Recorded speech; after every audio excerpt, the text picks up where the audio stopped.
are the co-chairs of this committee. And tonight we have a very interesting program. We have 3 presentations.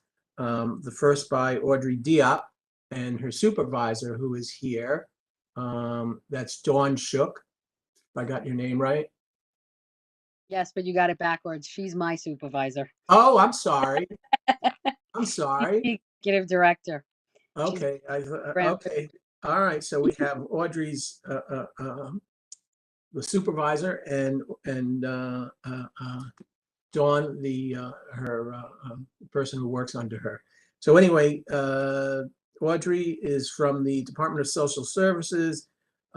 She's the managing executive director of the Office of External Affairs and Citywide Health Insurance Access, with an acronym OCHIA. So without further ado, Audrey, the floor is yours. If you're still with us, you're there. Are you muted, Audrey? I see a red. Okay, now I'm good. Thank you. The PowerPoint was hiding it. Thank you, Joe, for the introduction, and thank you all for having us here today. We are very excited to share information about how New Yorkers who are 65 and older living with a disability or visual impairment access health insurance in New York. So I am going to reopen the presentation because, of course, I had to close it to unmute myself. So my apologies. Let's see. I was telling Dawn that it's very easy to share during WebEx and that we should have no issues. And here it is. Let's see. Oh, I had it so perfect when we joined. Here it is. Thank you. All right. So can everyone see my screen? See 2 happy couples. Okay, wonderful. All right. So what we are, this is not the full presentation. This is a shortened presentation. We would be happy to come again another time, or if folks would like the full presentation, we would be happy to present that. So as Joel mentioned, we are from the Human Resources Administration, Department of Social Services. We're dedicated to fighting poverty and income equality, and we serve over 3 million New Yorkers with a variety of programs, including cash assistance, employment services, SNAP, also known as food stamps, medical insurance, child support services, homelessness prevention and services. We also have additional resources that people may not be aware of, like immigrant services and language access, ID NYC services for people living with HIV or AIDS, home care services, adult protective services, domestic violence, emergency food, as well as home energy assistance program, both in winter and summer months. Our office is the Office of Citywide Health Insurance Access, and we work to connect New Yorkers to coverage and care, as well as to ensure that they know how and to get connected to health insurance. All the work that we do is buttressed by policy research and analysis. And today we're going to focus on who are the age visually impaired or people with a disability. So we're talking about people 65 years of age or older, certified blind by the New York State Commission for the Blind, or certified disabled. And the options available are Medicaid, including institutional care in a nursing home, Medicaid buy-in for working people with disabilities, which is a wonderful program and very much underutilized, Medicaid excess income program, Medicare, and Medicare savings program. So for Medicaid eligibility, it is required that people prove their residency, identity, income, resources, as well as citizenship and immigration status. Because of the public health crisis, the other 4 required documentations are on hold, but citizenship and immigration status is still required during COVID. The income and resource eligibility is listed here. A single person can make up to $934 a month and have up to 16,800 in assets. And when I say assets, that's assets that are able to be liquefied. If you make more than these amounts, it is possible to spend down your income. And those folks who are able to spend down their income are people under 21, people age 65 or older, certified blind or disabled, or parent or a pregnant person, or a parent of a child under age 21. So for example, as I mentioned in the previous slide, the Medicaid limit is $934. If your income, for example, is $1,000, you would be $66 over the income limit and would be able to either pay HRA the $66, or you can provide medical bills in that amount and you would still be able to access Medicaid. The most robust program that is available, most robust Medicaid program that is available is called Medicaid buy-in for working people with disability. And it's for people aged 16 to 64, a person who's employed and receiving wages. It doesn't matter if it's $1 or $10,000. They are certified disabled by HRA, the state, or the Social Security Administration, and they can earn up to $2,832 a month. And you will notice that is more than 3 times the regular Medicaid level.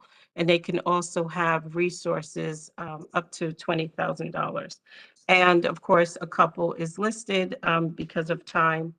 I will not go over each item. Medicare is available for people 65 and older, some people with disabilities, and people with end-stage renal disease. Medicare, original Medicare, has 3 parts. Part A, which is hospital insurance, Part B, which is medical insurance, and Part D, which is prescription drug coverage. There's also available, people can either have original Medicare or Medicare Advantage plans, which is Part C, which rolls up all of those 3 parts into one. And it may also include extra like dental and vision. Medicare eligibility, you must be a U.S. citizen or legal permanent resident living in the U.S. continuously for 5 years. You can be 65 and older or receiving Social Security disability income for 2 years. Exception, people with Lou Gehrig's disease or end-stage renal disease do not have to meet that requirement. It's important to note that for most people, Part A will be free when we retire. However, that is if you've met your 10 years of work history, that is 40 quarters of work. So everyone who's had sufficient work history will get Part A for without cost.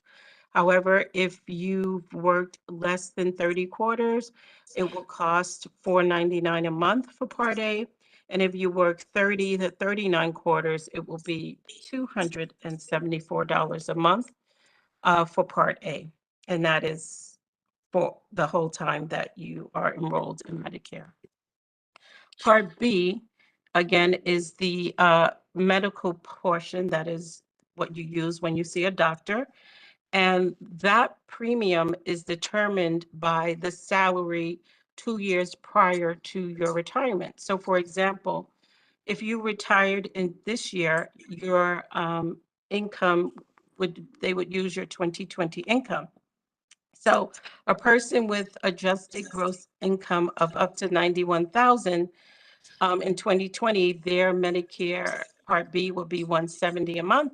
And as you can see from the chart, as the income increases, so does your monthly premium.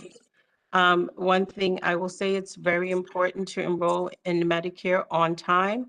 That is 3 months prior to your 65th birthday, the month of your 65th birthday, and 3 months after your 65th birthday. If you do not enroll on time, you will receive a 10% penalty every year that you do not enroll in the years that you're eligible, and that is a permanent penalty. So it's very important to enroll in Medicare in your 7-month initial enrollment period.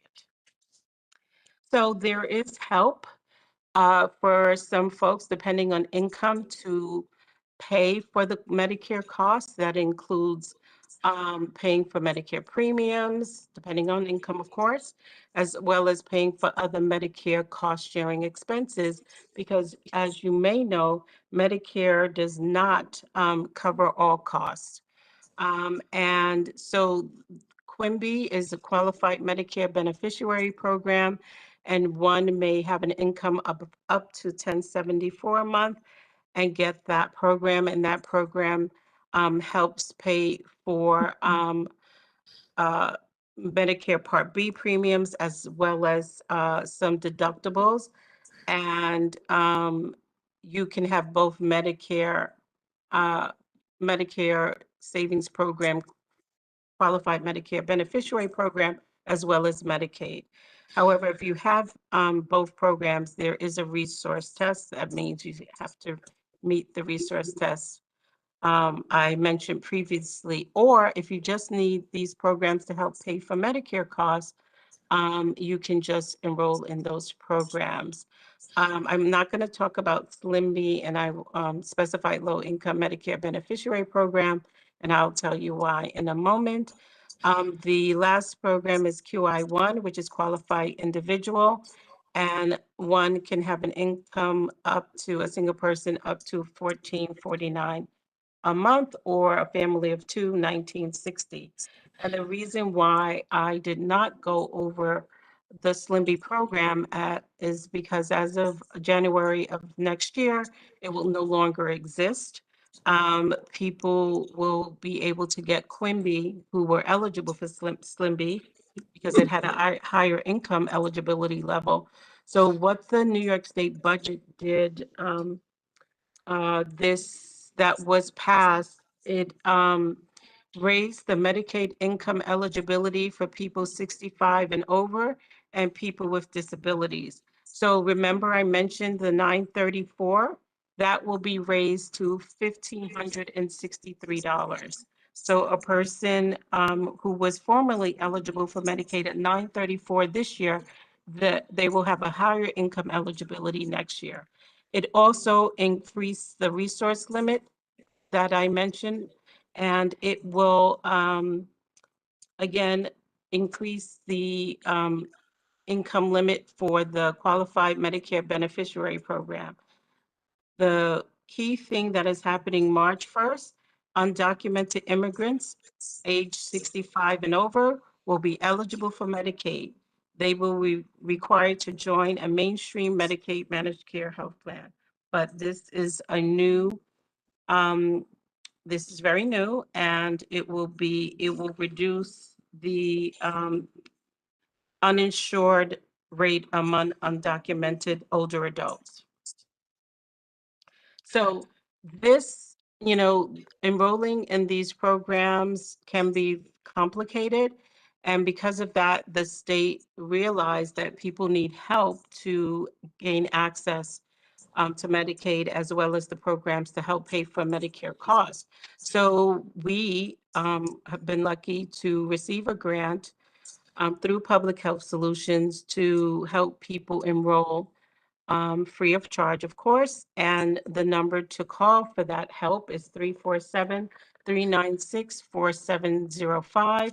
During the pandemic, enrollment services are provided telephonically, but hopefully before the year's end, we'll be able to return to normal operations, enrolling at senior sites, as well as community-based sites in the 5 boroughs.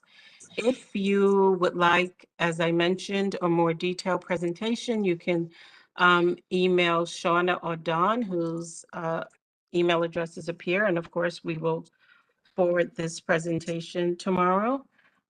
So we would hope that you spread this information far and wide. And the last item that I will mention is the Access HRA, where people can apply for SNAP, apply for cash assistance, and it's called Access HRA. It's a web-based program. There's also the availability of fair fares, which is a reduced fare program for people under 65. And with the mobile app, which is available both through the App Store as well as Google Play, people can upload their documents, read notices, and view case details. And that is my spiel. Thank you for your time and attention. We hope you find this information useful, and we welcome the opportunity to come back, as well as to, we would be welcome the opportunity to also share this information via your website as possible, as well as share our newsletter with you that has relevant information for older adults.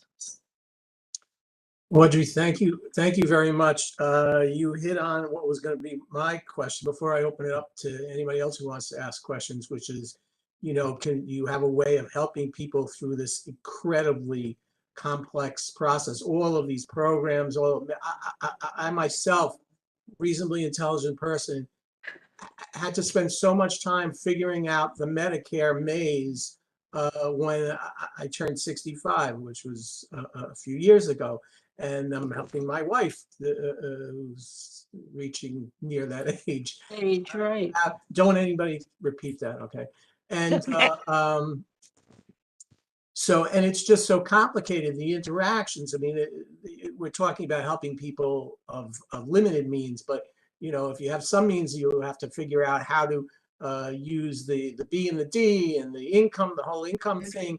And then if you want supplemental plans and do the private D plans, it is incredibly it's a lot. complicated. It's incredibly. It is extremely complicated. And then my wife, God bless her, got a job with full benefits, and then how to navigate the interaction of her insurance with my Medicare. It's very complicated. And if you are not good at this stuff, it's just crazy. Do you I just have two things. Do you have do you do any interviews like Zoom and stuff like that for people to, it's just strictly by telephone now to help people? No, they can do interviews via Zoom or whatever. I won't say Zoom because it could be one of these things. one of the many, right? And so there is the opportunity for that. And with regard to Medicare, which is we focus on Medicaid, but there are organizations within the government, like HICAP, who are authorized by CMS to help explain Medicare to folks, because my area of expertise is, for the past 20 years, has been under 65, and to learn 65 and older, I need another 20 years, because that's how complicated. Every month I'm learning something new about Medicare. And the people I got on the phone weren't terribly good at explaining. Oh, really? But let me I want everybody else to be able to ask a question. I just want to ask one last thing. You mentioned having community-based sites. Could we have one, in CB14? Could we have a community site? Do we have it? So it would depend on the scheduling and the availability. So the requirements of a site would be that they had a place to lock up their material, so they wouldn't have to schlep it back and forth. It would, because of COVID, even if, let's say, they go back to in-person, when they go back to in-person enrollment, just have they have those barrier, you know what I mean? And and that would really be it. And some capacity to schedule appointments, as opposed to having someone they're, just sitting there hoping someone would come in. They would want like, okay, on Tuesdays, I'm coming in and I'm going to have appointments seeing helping 4 or 5 people enroll. Well, maybe that's a job for our committee. And Joel, it's Sean Campbell from the Okay. district office here. There are community-based organizations in the district that do provide the assistance at HICAP, such as CAMBA and COJO and others. So we can try to amass a list and add it to our resources. Residents can So also. in terms of free enrollment assistance, there are only certain organizations that are authorized by the state to actually, because we do it electronically. We're not doing a paper enrollment. We're filling out the application and it's going directly to HRA. So that is something that the state has funded. Okay, thank you. We'll look into that, but I wouldn't be surprised if CAMBA, Joanne has, is authorized. So Nina, my co-chair, do you have any questions? Yes, I see your hand is raised. I actually had a question. The issue of having to enroll for Medicare within a certain period of time came up, and it was stated that if a person doesn't, they would get penalized. So I know this is true for myself. I'm still working and I'm still insured through my job. So, right. But I did enroll for there was one, I can never remember which letter stands for what, but the one that covers hospitalization. That's part A. Part A, okay. So Yes. that one I did enroll in, but not the others, but covered. Because you're still working So- and Social Security Administration is aware that you're still working. Yes.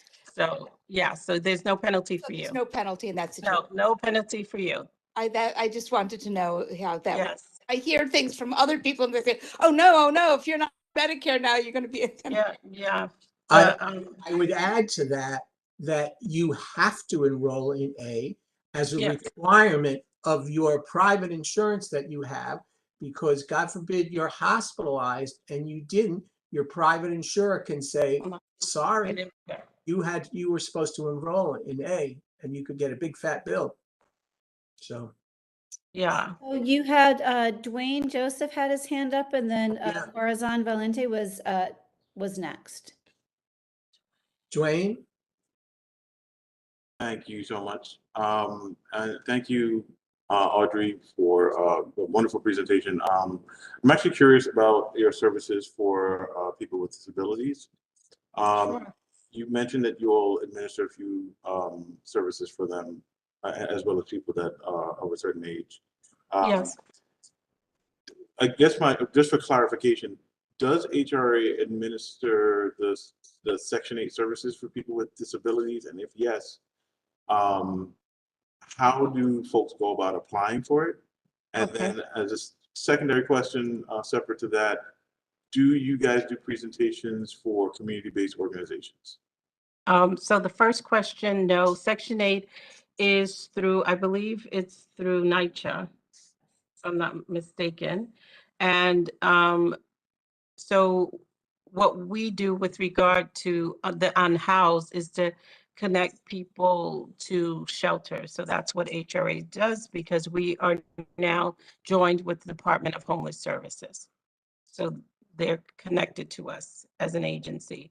And with regard to presentations, we absolutely do go out into the community and do presentations at faith-based organizations, community-based, senior serving, anyone who wants us, libraries, whoever wants us, we're there. And to the latter, how do people connect with you all? So when, Dawn, with whom are you corresponding? Anya. I've been corresponding with Anya. Okay, so our information will be sent and she can absolutely send it out to everyone. And I'm sorry, forgive me, I don't use WebEx. Is there a chat function? Yeah, the bottom Usually- right. Bottom right, yeah. Okay, there it is. And I'm going to send my email address so you can also email me directly for that. One quick thing, I noticed that you have ID NYC. Is HRA the city agency that has purview over ID NYC? Yes. Okay, thank you so much. Yes, and I'm sorry I didn't mention ID NYC. It's a wonderful program that provides discounts and free admissions to certain cultural institutions. I have my ID NYC card, so you don't have to be undocumented to get ID NYC. I encourage everyone to get a card. Thank you for mentioning that. Corazon, you have your hand up? You're on mute. I can't hear you. Corazon, you're on mute. Can you unmute yourself? Carson's actually unmuted. Do you have a microphone? Did he disappear? Oh, there he is. No, he's still here. Okay. Just not hearing you. Sorry, Carson. Can you put your question in the chat?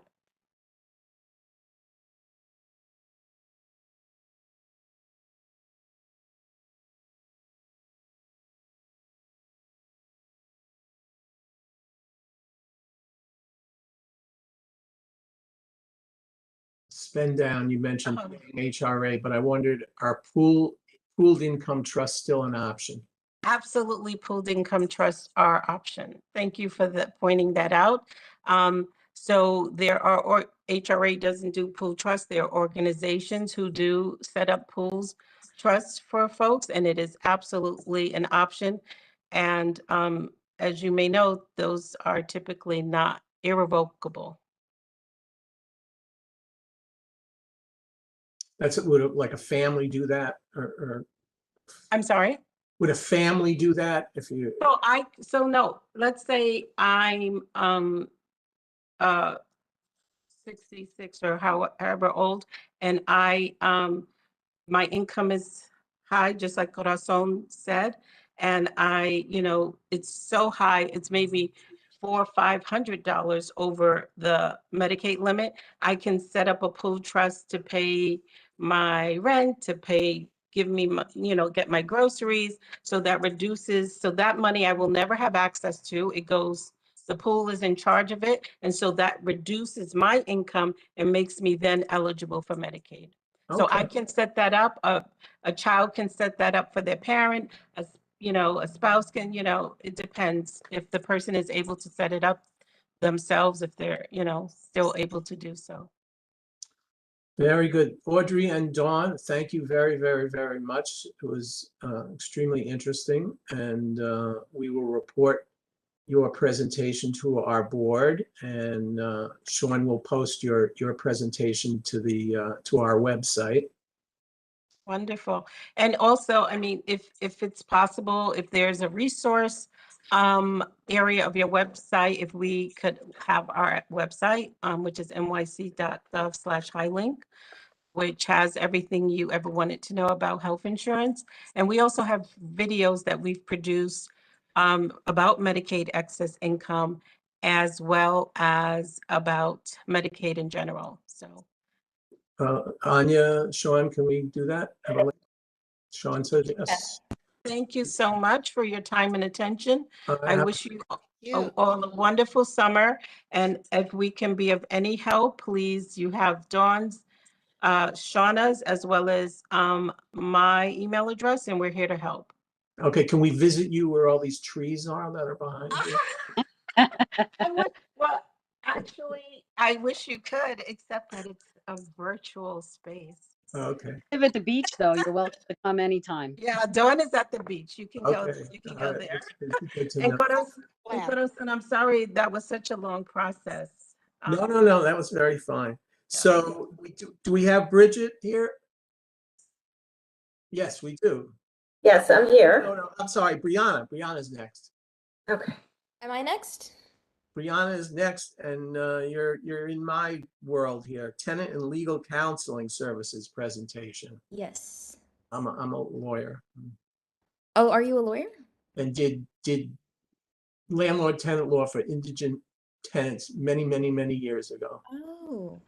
Yes, it's a whole new world, but that was another life. So So- This is my first time sharing my screen Okay, with WebEx. Ooh. you're there. Brianna, the button should be right down on the bottom. There's a menu and it Yeah, says, I see. I have to open up system preferences to oh, we're seeing something now. do it. Select your screen. Uh-huh.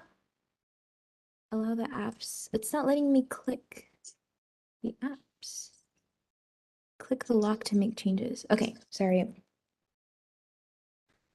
Okay, I got it. Oh, I have to quit and reopen.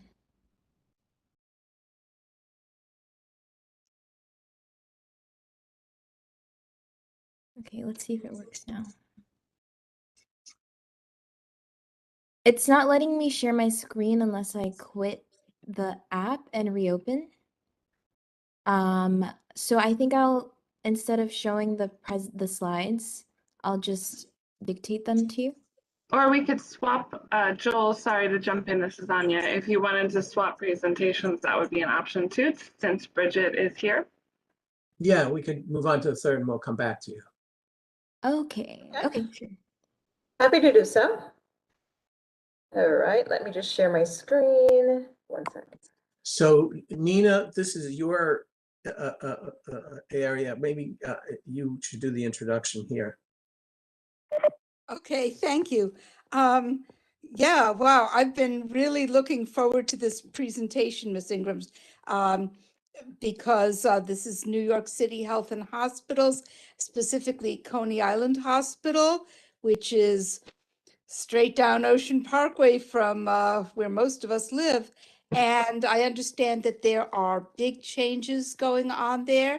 So take it away and tell us all about it. Sure, can you hear me? Yes. Yes. Okay, perfect. Good afternoon, or good evening rather, everyone. My name is Bridgette Roberts. I am the Senior Director for New York City Health and Hospitals Coney Island.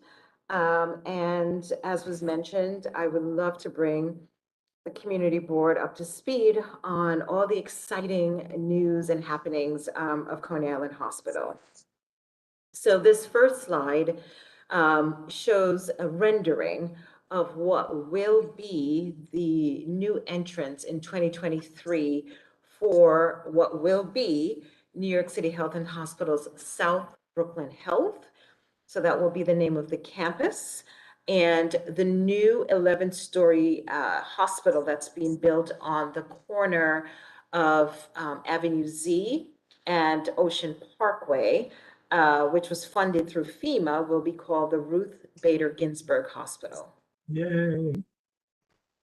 So here is another slide. So many of you may be familiar with this saying, but the best way to predict the future is to create it. And that's exactly what we're doing. Another motto that we've adopted is it's not just about a new building, it's about building a new future together. So just here's some background. So Coney Island Hospital's catchment area has approximately 875,000 lives. So that's close to 900,000 New Yorkers who live in our catchment area, which includes racially and ethnically diverse communities in South Brooklyn. As I mentioned, we continue to build a brand new 11-story inpatient hospital, which is due to open in the fall, and develop plans to invest in ambulatory care. We have a unique opportunity to rebrand and reposition the facility. We want to become the healthcare provider of choice for patients and residents of South Brooklyn and beyond. In July 2021, the New York City Health and Hospitals Board of Directors approved the renaming of our hospital campus as New York City Health and Hospitals South Brooklyn Health, and our new inpatient hospital as the Ruth Bader Ginsburg Hospital. The name South Brooklyn Health allows us to proudly acknowledge our closest neighbors and welcome through our doors the broader communities for whom we provide care and ultimately hope to serve.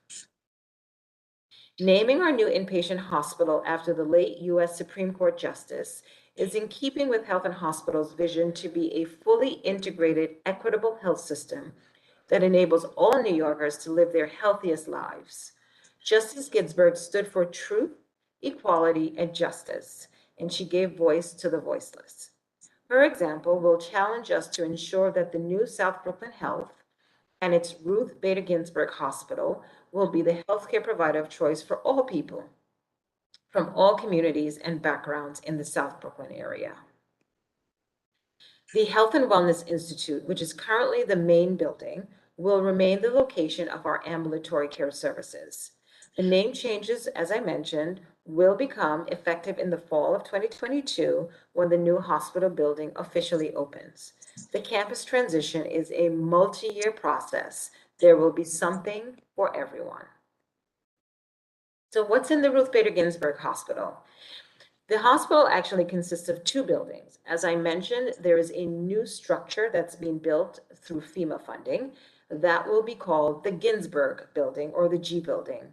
It will include a new and expanded emergency department, which will be twice the size of our current emergency department, state-of-the-art surgical and endoscopy suites, inpatient dialysis, inpatient pharmacy, 80 private med-surg beds. Currently, in the main building where we have our inpatient unit, some of our rooms are 4-bedded units. So now we will be going to 80 private med-surg beds, 60 behavioral health beds, radiology, labs, and a visitor parking. In the tower building, which will be known as the T building, we will have the remaining 129 med-surg beds, 32 intensive care beds, our mother-baby services, including labor, delivery, and postpartum, and a special care nursery. As I mentioned, the main building will be called the Health and Wellness Institute. We are in the process of conducting a comprehensive master plan for the main building over the course of the next 3 years. Below are the highlights of the first phase of work currently in planning phases for 2023. We will renovate 26,000 square feet of first floor space, which will provide over 50 exam rooms to be used for primary care, diabetes, hypertension, cardiovascular disease, among other specialties. We were very fortunate to receive $17 million in funding from the mayor, former council member Mark Traeger, and now current mayor, Eric Adams. So the $17 million will go towards renovating this space, which is our current ED. And as I mentioned, the ED will be moving into the new building. We will also create a comprehensive dental practice on the 5th floor. We will develop outpatient radiology with installation of a new CT scanner and renovated ultrasound unit on the 5th floor again. We will construct new space to relocate outpatient behavioral health services from our Hammett Pavilion on the 2nd and 4th floor to the 3rd floor of the future Health and Wellness Institute. The next phase of work for master planning will include additional outpatient relocations and improvements, staff space, administrative offices, educational space, and employee wellness space. Additional information that we have shared with our employees, many have asked about parking. Parking is a premium on the campus and in the neighborhood. So we will retain the offsite lot. On campus, we will have a new garage with first floor of the new building, accessible from Avenue Z. This will be in addition to the existing parking options currently available. The new garage will include electric charging station as well as scooter and bike parking. Steps are being taken to demolish our Hammett Pavilion to remain in compliance with all city regulations. You should know that, as I mentioned, we will have a brand new hospital entrance on Ocean Parkway. In 2023, that entrance will be made available once the Hammett Pavilion comes down. Each department now will move into the Ruth Bader Ginsburg Hospital, has submitted their future workflows to the Campus Transition Executive Committee, and we are in the process of training and orienting our staff so that they are acclimated to the new building and all the clinical processes. Staff has expressed an interest in having an on-site gym, yoga studio, and a community space to eat. These amenities will be taken into consideration as we continue to develop the master plan for the main building. We are, as I mentioned, we are in the process of developing comprehensive training plans for general orientation, department-specific training, and cross-departmental training. So this is just another look at the campus transition. So over here, as I mentioned, currently Coney Island Hospital, which is an inpatient and outpatient facility, will become New York City Health and Hospitals South Brooklyn Health. The new 11-story building, the G building, and the tower building, the T building, both buildings will become the Ruth Bader Ginsburg Hospital, and the main outpatient building will become the Health and Wellness Institute. Here is a map here. So again, this blue building here, this is the Ruth Bader Ginsburg Hospital. This is the new 11-story structure that's being built. This is a tower building. This will be the entrance to the building, and this will be the entire building. Over here, this is the main, this is currently the main building. This will become our Health and Wellness Institute, and folks and patients will continue to enter here on Ocean Parkway, which is currently known as our outpatient department. Here we have parking for our employees alongside Shore Parkway. There is also another entrance here for our employees. So this is a pictorial of what the campus will look like going forward. So in terms of departments that's relocating currently to the Ginsburg building, currently departments we will, on the first floor, will be a lobby and a parking garage. As I mentioned, our emergency department will relocate to the second floor of the Ginsburg building. Our radiology, central sterile, lab, and inpatient pharmacy will be on the third floor of the Ruth Bader Ginsburg Hospital. Inpatient dialysis, peri-op services, and endoscopy will be on the fourth floor. On the fifth floor is our mechanical floor, which we elevated the mechanical floor, so in the event that we were to have another storm like Sandy, that it will be protected and we would not suffer the outages that we did in 2012. As I mentioned, we have 80 med-surg beds. They're on floors 6, 7, and 8, half of 9, and 9 will also contain our behavioral health beds as well as the 10th floor. This is a schematic of the building transition. So here, this is the Future Health and Wellness Institute. Everything highlighted in yellow are the departments that's moving to the Ruth Bader Ginsburg Hospital. As I mentioned, we have the T building, we have the G building. These two buildings will be known as the Ruth Bader Ginsburg Hospital. Staff will be able to transition from building to building on the first floor here, as you can see. They will also be able to transition on the second floor, as you can see. And then there are elevators and stairs to help folks transition from floors 3 through 10 in the Ruth Bader Ginsburg Hospital. So these purple boxes here indicate direct connection amongst all 3 buildings. These are elevators that I just showed you here. And these are, as I mentioned, the departments that are relocating in yellow. So this is a 3-year transition timeline from June 2021 through October of this year is known as phase 1, which is the RBG opening. We're basically looking at operational readiness, move planning, training and orientation, campus renaming and rebranding, occupy and evaluate, and the Hammett demolition.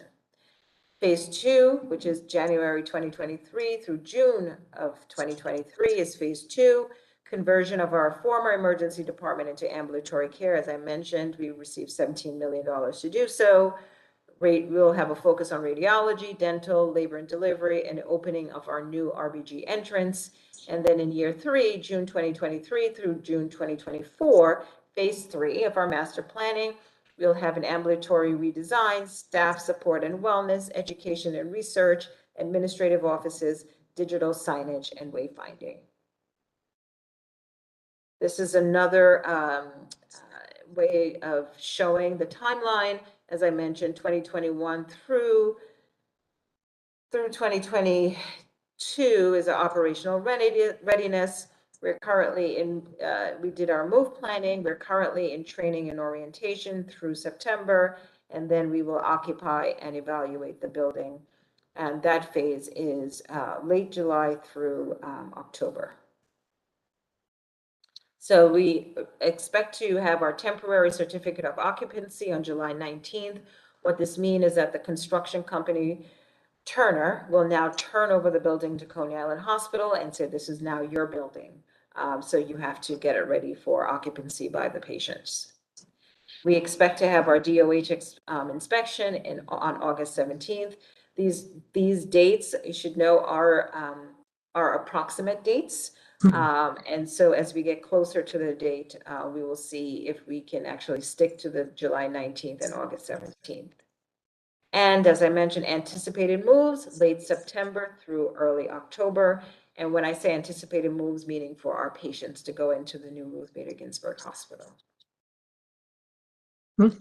A lot of this I've already shared with you. This is a lot more detail than you probably need to know. Again, these are the different phases of us getting ready to move into the hospital. And so our priorities for 2022, we will finalize critical workflows for our clinical departments, begin building readiness activities to prepare for the DOH survey and occupancy, patient and department move planning, determine timeliness and sequencing, develop and implement training and orientation plans, and launch our rebranding campaign. And that concludes my presentation. Are there any questions? Just like to say it's very exciting. You know, it's going to be Yes, it is. Absolutely. a great resource for Brooklyn. Yes, thank you very much. And it was very moving that it's going to be named after Ruth Ginsburg. Yes, absolutely. That's go ahead, and I'm sorry.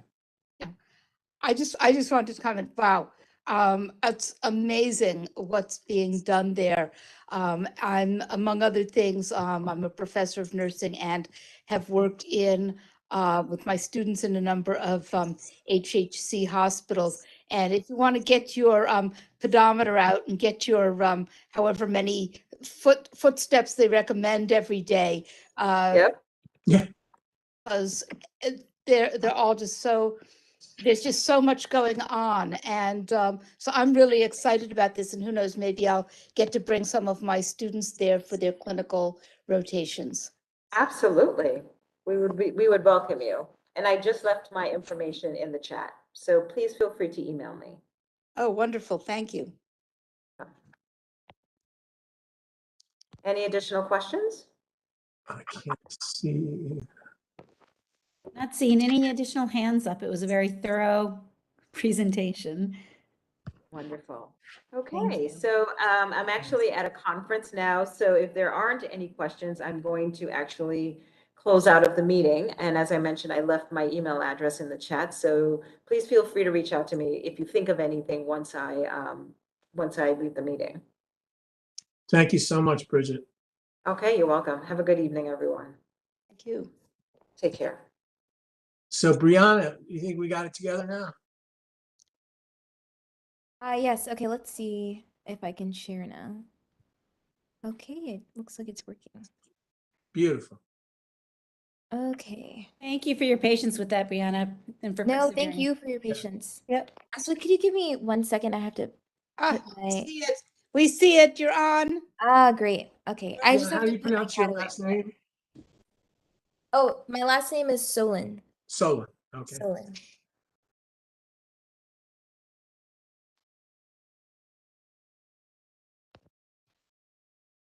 We're ready whenever you are. Let's give her 1 second. She said she had to grab something.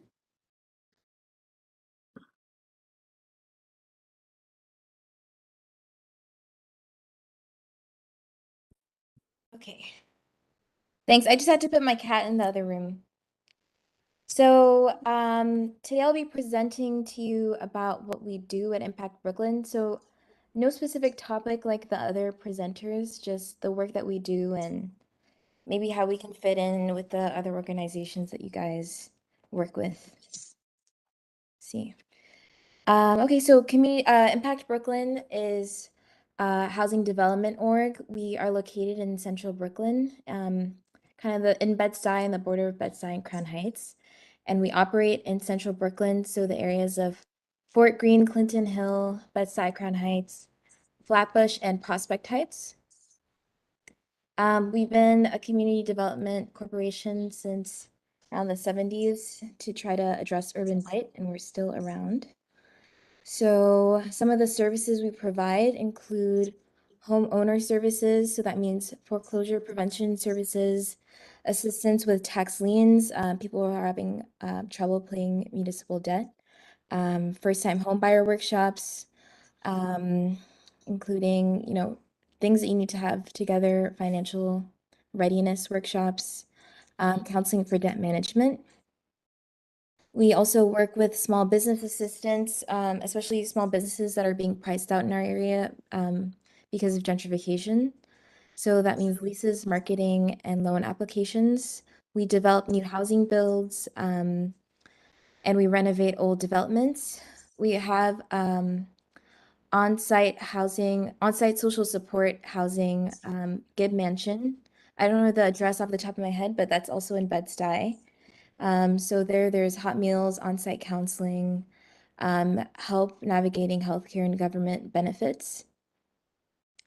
And we have financial literacy counseling, one-on-one credit counseling, personal debt management, and we do presentations to organizations about personal finance.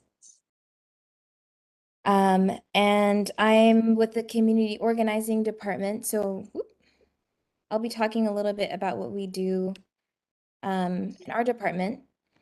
We're located on 1124 Fulton Street, and we do have walk-ins, but it's better to schedule an appointment with us.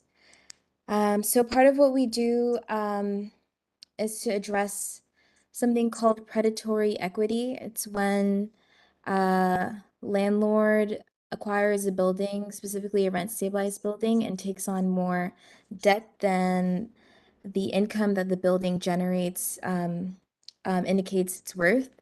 So that's a sign that a landlord is planning on harassing and displacing tenants. So it's been an issue since the early 2000s when housing and community groups identified predatory equity and started organizing around it. So we work in a coalition called Stabilizing NYC, and we identify landlords that seem like that they might be displacing their tenants, and we do targeted outreach to those buildings. We try to form tenant associations. We produce reports and do outreach to council members to increase funding for our work. We also work with tenants one-on-one to inform them of their rights and to help them with issues that they might be having, issues getting repairs from their landlord, if they're being harassed by their landlord, they're having issues with their lease, if they think they might be evicted. We walk them through steps that they can take. We also have bi-monthly legal clinics with Brooklyn Legal Services and Take Root Justice. If someone needs to speak to a lawyer. We guide people through housing court cases, through filing HP actions. If someone's elderly or has trouble with English, we attend court with them to help them through the process. We also help people fill out DHCR rent reduction forms if their landlord is persistently not keeping up with building repairs or cleaning the building, things like that. Just let me interrupt you for a second, just so people know, HP actions means the tenant goes to court to affirmatively goes to court to get the landlord to do repairs. In other words, doesn't wait till they get sued for non-payment of rent. They affirmatively themselves go. Housing part action. Thanks for explaining that. And a big part of what we do is outreach to local community events to kind of get our name out there and go to people where they are if they need support.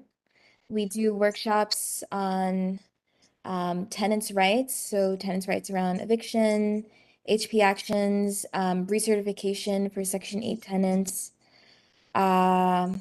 We did a lot during the pandemic about ERAP and kind of what was happening with the eviction moratorium. We also formed tenant associations for tenants who want to act as a unit to address landlords persistently not making repairs. We also do leadership workshops for tenants who want to organize their own building, to give them support on, how to do it, setting up an agenda, setting up meetings, and then connecting them with city and statewide tenant actions and coalitions. So this is my information. I'll put my email and my phone number in the chat. If anyone knows someone who needs to reach out to us or could use one of the workshops that I mentioned. Thank you. Brianna, I just have one question. A few years ago, the state legislature passed a law, apartments can't be destabilized anymore. There used to be various ways that landlords could destabilize. Yeah. So apartment cannot, the rent stabilized apartment can't be destabilized. Here, it's for the moment, it's permanently stabilized. And also, the city passed a law providing free counsel to all tenants in housing court. Am I correct about that? Yeah. So I was That's just the Right curious. to Counsel Coalition. If tenants are taken to court by their landlord, you have a right to a lawyer. It used to be that you had to make under 200% of the federal poverty line, and it was only in specific zip codes. Since the pandemic, that's been lifted. Everyone has a right to a lawyer. But since the eviction moratorium was lifted, lawyers are slammed. It's very hard to get a lawyer appointed to you, as I'm sure you know. Did you have another question? Well, I was going to ask whether the combination of apartments not being able to destabilize, and which was an incentive for, like you talked about, how landlords would burden themselves with debt, and with the goal of getting tenants out, so perhaps to destabilize, and whether the combination of that and the right to counsel, has that reduced at all harassment? Like, in other words, the landlord can't do much. So I was just curious whether your experience. The 2019 housing stabilization tenant protection laws came before my time, so I can't personally speak to that, to how that's affected tenant harassment. But tenants are still being harassed, and they were especially being harassed while the eviction moratorium was in place, to try and get them to leave a different way. And tenants are still being harassed even now. And apartments can still be deregulated. It's just a lot harder than it used to be. And there's less of an incentive for for landlords to harass a tenant to leave, because there's no longer a vacancy bonus in which they can raise the rent 20% after a tenant turnover. But we still see harassment and deregulation, unfortunately. But that comes after years of organizing for things like right to counsel and HSTPA. Are there any more questions? Does anybody have any questions for Brianna? I actually have a question. I don't know if I'm interrupting someone. Well, I was just going to say, I saw Dwayne's hand go up and then back down, but go ahead, Nina, and then Dwayne can chime in when you're done if he still does. So I actually there are two parts of my question, and in one, I guess I'm going to be playing a little bit devil's advocate. But how much of these kinds of regulations are in effect when you're talking about, say, a two-family house, 2 or maybe 3-family, but smaller dwellings where, say, the landlord may live in part of the house and rent out part, that kind of thing? No, these laws only target rent stabilized units largely.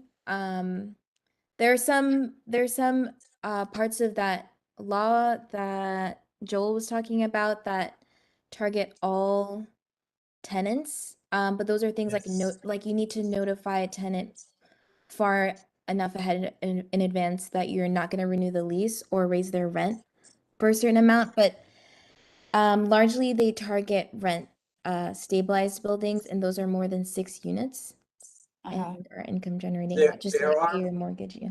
I forget what the name of the law was. Was it 2019? Is it? Housing Stabilization Tenant Protection Act. Yeah, HSTPA, in was it the 2019. summer of 19? Yeah, summer 2019. Yes. Well, it did affect private small owners. It did in terms of your relationship with your tenants. It did, But in terms yeah. of notices that you have to provide in various circumstances. So those 2 things I just said. Yeah.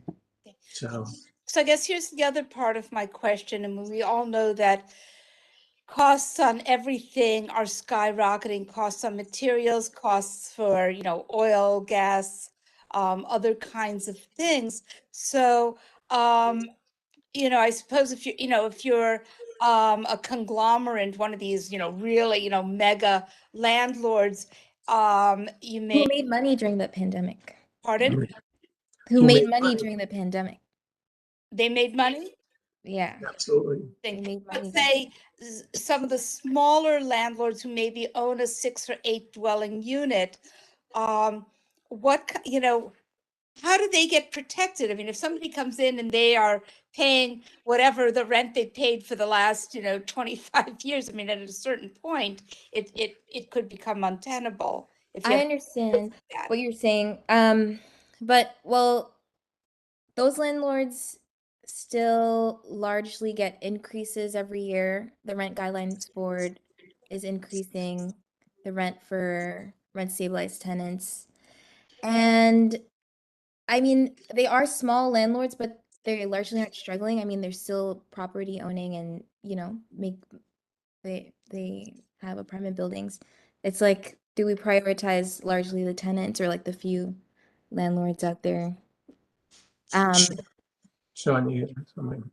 Just to flesh that out a little bit, I mean, the Rent Guidelines Board, the reviews, the rate at which rent stabilized rents can go up and the cost of operations is taken into consideration. There's a whole algorithm so that it stays as objective as possible, balancing pressures on the economy, unemployment rates and that sort of thing with the operations cost of running a building.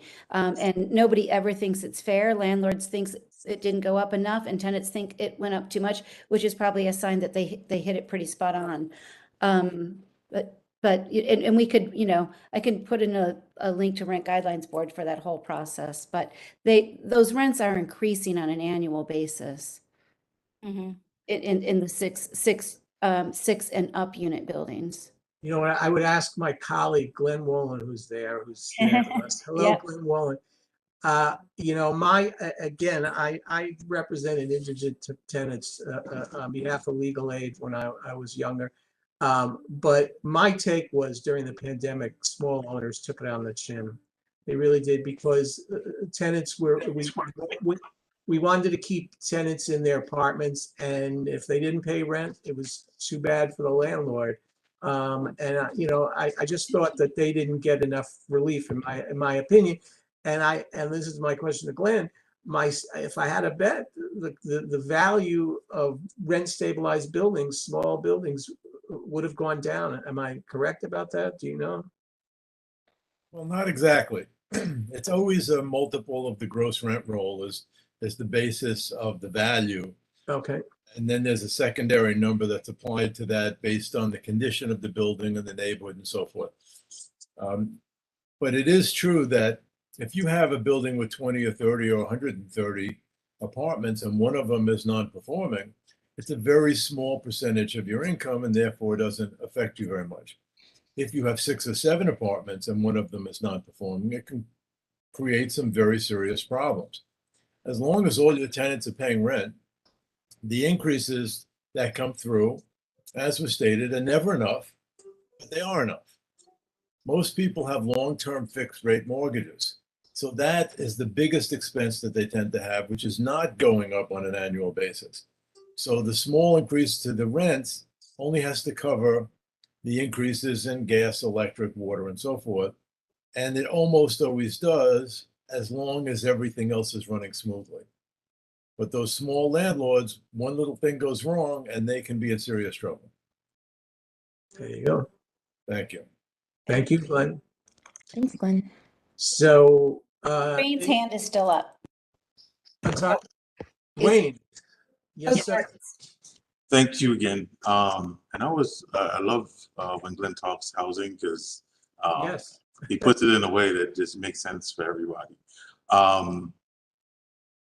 Thank you, Brianna, for your presentation tonight. I was curious to know, one of the big challenges around the city right now are people not having access to rental units. Specifically, I'm talking about people with housing vouchers. Not having access to rental units? Or having a difficult time accessing rental units when you have a housing voucher. Does IMPACCT at all offer any kind of training program for individuals who have housing vouchers and how to navigate those conversations with landlords? We've been talking about that. Yeah, source of income discrimination is a huge issue in the city. I mean, all over the country, but in the city specifically. We've been talking about doing a training program on how to find a Section 8 apartment. I have to speak to my coworker, but I think he's given a few of those. And there's an organization further in Bed-Stuy, then I think Neighbors Together, they specifically work on that issue. Organizing around source of income discrimination and also working with tenants to find an apartment if they have a housing voucher. Or also exposing landlords that are discriminating against tenants with a voucher. So if you know anyone in that position, you should reach out to them, Neighbors Together. And I'll put their information in the chat. Yeah, thank you. I'm familiar with Neighbors Together. I've actually done their training.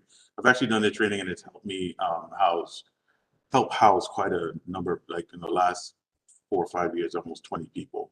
But I was curious, they're the only one right now that I know that do it in Brooklyn. So I was curious whether or not IMPACCT Brooklyn was taking the steps to start maybe doing those trainings. But thank you very much. We haven't done that, but yeah, I think that's something we should start doing. Thank you. Glenn, your hand's up. Yes, thank you. Since you brought up Section 8, I'm wondering if things have changed since I started in the Section 8 tenant years ago. And the problem back then, I had my first building, a 3-family building. I accepted Section 8 tenant, and it took a very long time before I started getting paid. And if I had 100 units, it wouldn't really matter. But with 3 units, it was devastating. Now, in the end, they gave me all the money that was owed. But in the meantime, my wife and I were only allowed about 3 grains of rice a meal. You know, slight exaggeration, but I'm wondering, have they gotten better at getting the rent payments out quickly when someone first gets in? You know, honestly, I can't answer that question because we mainly work on the tenant side of things. It's not something I would know. I'm not sure. Brianna, I just want to say thank you for all you do. It's very important work. It's very important work. And you'll send your presentation to, is Anya still here? To Sean, Anya and Sean, and we'll post it on our website for CB14. And if you want to give a link on our website, or I don't want to speak for Sean and Anya, but they'll help you make your services accessible for people in our community. So if you want to provide that to us. Yeah, Brianna, we'll stay in touch and we'll loop you into our events such as our nonprofit roundtable where we network all of our CBOs that serve the community, and I'm happy to provide you any information on street events happening in the community if you do tabling and that sort of thing. So definitely let's keep the conversation going. We really appreciate you being here and all your work. Yeah, thank you so much. Thank you. Thank you. Excellent presentation. Good night. So any additional matters to be discussed by the Committee of Human Services? Don't see, Glenn, was your hand up from before? Yeah, sorry, I forgot to take it No- down. No problem, no problem. And your question was interesting. I'll see if I can reach out to old contacts at NYCHA and see if get you an answer from them. The only thing I would like to announce is regarding not this committee, but another committee. Please note that the Transportation Committee that was scheduled for Monday, the 6th, is actually now going to be on Wednesday, the 8th, because I overlooked the holiday. So anybody observing Shavuos this coming weekend, you know, have a good observation of the holiday. And sorry for that oops on my part. But join us on Wednesday for the Transportation Committee meeting ahead of the board meeting. Dwayne's hand is up. Yes, sir. Just one thing that I just wanted to mention that the committee might want to take interest in. At my job, we're working on a project with the Department of Mental Health, and Mental Hygiene. It's called the Mural Arts Project. It's a project that brings large murals to communities to help combat the stigma of persons living with mental illness. We're about to put up a 70-foot high, I think 30-foot wide mural in East Harlem. And it's amazing. And I was thinking about it today. You know, we are a fan of art and culture in CB14. And I thought, and I'd be happy to share the contact with the board, but I thought that maybe you might consider bringing the Mural Arts Project in to present about what the work they do. And maybe we can find someone in a nonprofit in our community that might lobby to want to be the next partner for the project and maybe bring something to CB14. Sounds good to me. Be excellent. Yeah, I'll put a link to the project, not the project my group is working on, but the overall project in the chat for you guys. Sounds good. All right, dinner Better time. yet, email it to the office, Dwayne, so we can follow up. I got a motion to adjourn. Well, Nina, did you have your hand up? Did you want to? Oh, I just wanted to very, very quickly say, I was on the CB9 Transportation Committee meeting last night, and I did actually send an email to Sean about this, but the Accessoride people gave a presentation, and something that I learned, which I had no idea about, is that people who are experiencing a temporary setback, such as a hip replacement, knee replacement, something of that sort, are eligible for Accessoride based on that. So I just wanted to share that, and I'm hoping that we will get them at some time in the future so they can give us the full presentation, because it was quite interesting. Thank you. And I'm going to move that we close the meeting if no one has anything. Somebody second. Seconded. All right, gang. All right, see you the next time. Thank you. Everybody. All right, thank you. Be well. Good evening. Bye-bye. Thank you, everyone, for joining us. All right.